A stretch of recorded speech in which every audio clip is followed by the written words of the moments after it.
Thank you everyone for joining today's webinar regarding year-end tax planning tips for Canadian business owners. My name is Alan Madden, for those of you who don't know me. I am a chartered accountant and CPA practicing in the Greater Toronto area. So let's please start, and thanks again for your attendance. I really appreciate it. In today's webinar, we're going to cover the following topics: declaring a bonus at the year end, writing off assets, income splitting with dividends, RRSP strategy, and tax loss selling. Let's start with the bonus strategy. And I think it's best explained by an example.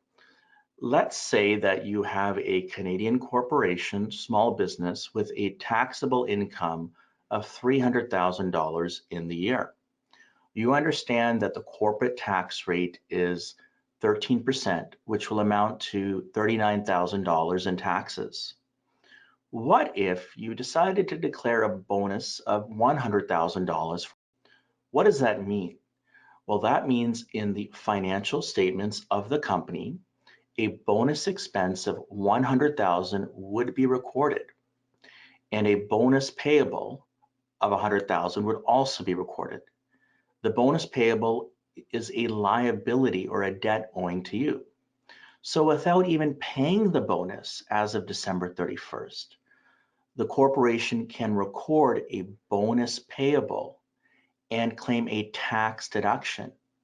For a $100,000 bonus payable recorded, that results in a tax savings of approximately $13,000 now. There is one catch: the bonus must be paid within 6 months of the company's year end. So that would be June 30th for those with December 31st year ends. But heck, that's a 6-month tax deferral. Another strategy involving bonus declaration has to do with the small business deduction limit and tax rates. Let's take an example. Let's assume that ABC Inc., a Canadian-controlled private corporation, has a taxable income of $600,000 for the year ended December 31st, 2019. How much tax is payable corporately?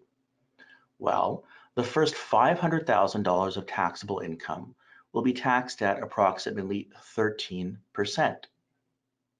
The next $100,000 would be taxed at 26%. In other words, taxable income in excess of $500,000 belonging to a corporation is taxed at the higher rate of 26%. If you do not want to pay that high corporate tax rate of 26%, consider declaring a bonus at the end of the year. So for example, if a bonus of $100,000 is declared as of December 31st, the corporate taxable income would be reduced from $600,000 in this example to $500,000. That represents a $26,000 tax savings. As I said, the bonus must be paid within 6 months of the year end, and when it is paid, it will be included in your personal income. I'm going to move on to the next slide. The next topic is writing off assets.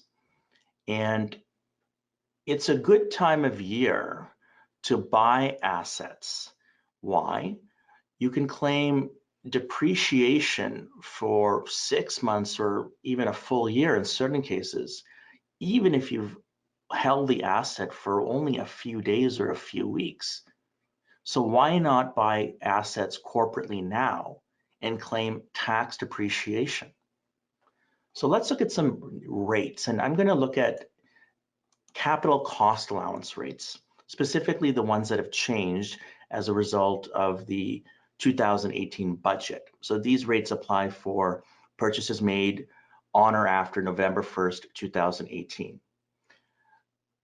In this chart, it's broken up into 4 different columns. The first column represents the description of the asset. The second column lists the old depreciation rate. And the third column lists the new depreciation rate for the first year. The fourth column lists the depreciation rate for the second year and onward. So let's go 3 rows down and see how this chart works. Let's look at computer equipment. For example, assume the company bought a laptop for $1,000. Under the old rules, the corporation would claim a write-off of 27.5%, or for a $1,000 purchase, that would come to $275. Under the new rates, look how much it's increased to, 82.5%. So that $1,000 laptop purchase would result in a tax deduction of $825 in the year of acquisition. The remaining balance would be depreciated at a rate of 55% each year thereafter. Continuing with writing off assets, if your company has bought services which have been rendered as of the year end, or received products that it's using in its business, but the supplier or vendor has not yet issued an invoice, your company should record those expenses in their accounts payable, even though the invoice has not yet been received. These are called accrued operating expenses and reduce the company's taxable income for the year. The next topic deals with income splitting with dividends. Before Trudeau, in the good old days, we could split income through dividends in any manner we chose. You could pay dividends to your family members without restrictions, so long as they were shareholders. But now, the government, the Liberal government, has eliminated the tax benefit from paying dividends to family members. However, there are 3 exceptions, okay? So before we go to the exceptions, let me give you what the new rule basically says. Let's say that your spouse is working in the business and is doing absolutely nothing in the business, and your spouse receives a $100,000 dividend. Well, that $100,000 dividend under Trudeau's new rules would be called TOSI, tax on split income, and taxed at about 40%, which is the highest rate on dividends. Okay, so that eliminates any tax advantage that the family would have otherwise received by dividend splitting. Okay, so now that we know that dividends are highly taxed when paid to family members, what are the exceptions? How do we get around the TOSI rules? So I'm going to look at 3 specific exceptions. The first one has to do with a non-service business. Let's look at an example. Al Bundy, a Canadian resident, is the owner of Ugly Shoes Inc. For those of you who are maybe a bit older, I'm not sure if you watched Al Bundy in Married with Children, but he was a shoe salesman, a good one too. Ugly Shoes Inc. sells designer shoes at the local mall. Al's daughter, Kelly, is 25 years old, and she owns 10% of her father's company. Ugly Shoes Inc. can pay a dividend of $50,000, for example, to Kelly, and that dividend will not be subject to the new tax rate of 40%. Why? Well, for 3 reasons. Kelly is 25 years of age, number 1. Number 2, she owns at least 10% of the shares of her father's company.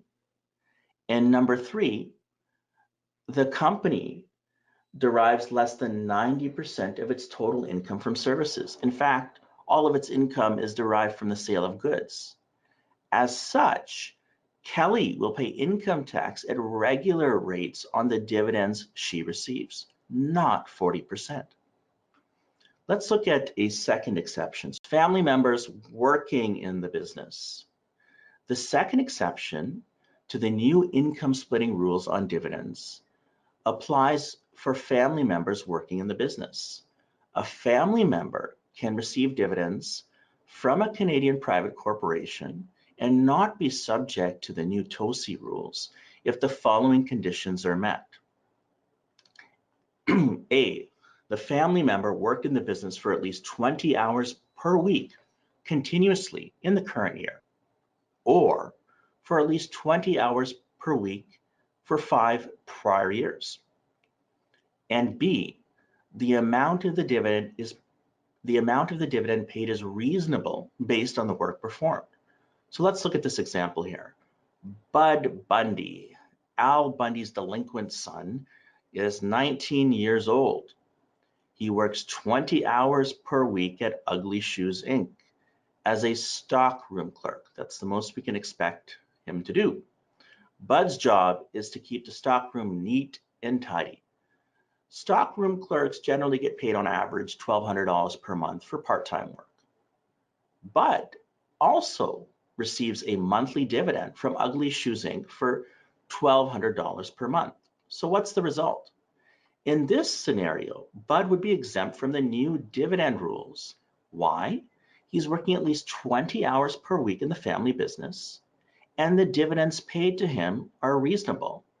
Plus, he's 18 or older. Number 3, a family member invests in the business. Let's look at this example here. Kelly Bundy, a Canadian resident, decides to sell high-end women's shoes online. She incorporates a private Canadian company called KB Inc. Kelly's business is short on money.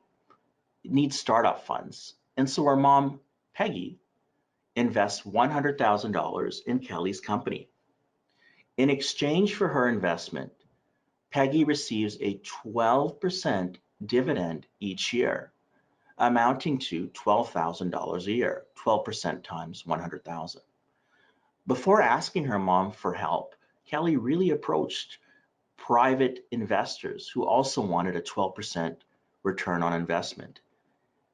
In this scenario, Peggy is exempt from the new dividend rules. Remember, that's high tax.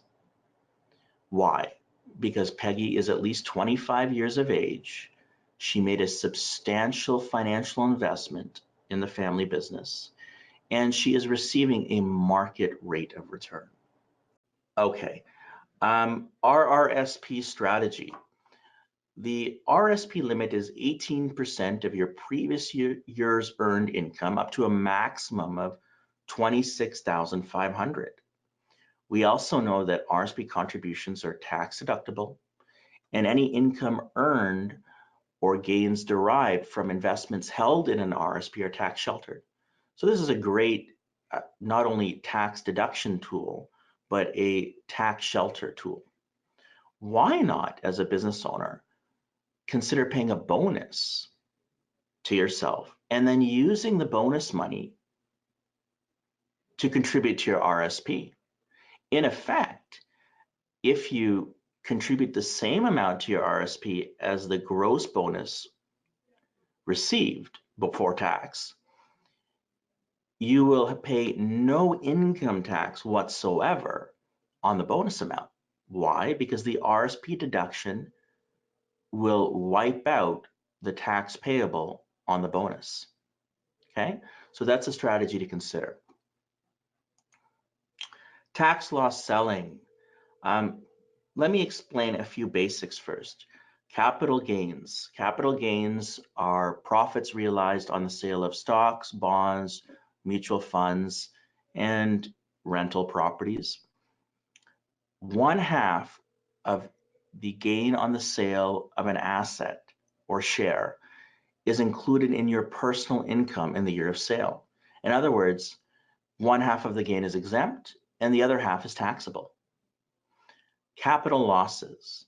Capital losses are losses realized on the sale of assets or shares, but these losses, these capital losses, are restricted.